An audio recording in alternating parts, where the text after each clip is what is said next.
We are in a very lucky province. We have some very good resources.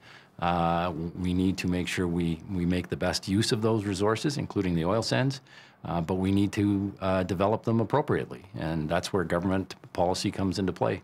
We need to make sure that the principles of sustainable development are employed in any resource development. Specifically, we're trying to balance environment, socioeconomic, and economic concerns. The government is working to strengthen the environmental and regulatory policies, particularly around oil sands in the province, and they often come to industry to ask us what our thoughts are on that to ensure that they don't end up with unintended consequences coming out of their proposed policy or regulation. There's a lot of technical content to most of these policies, so we have to make sure we have all the right data and information available to us so we can review the possible legislation or regulation, see how our data matches that, and make sure that going forward they fit.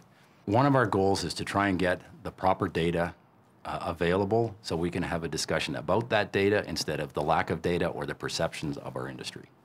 Well, the passion comes from because we want to do the right thing. I would say everyone in the oil sands industry is interested in doing the right thing, and that's the sustainable development approach that I spoke of before, and just making sure we get it right.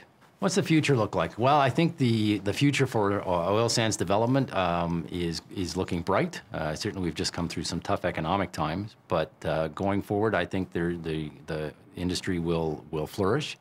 I think the government is doing a good job of managing our industry, and we're working with them to make sure that we're all on the same page moving forward.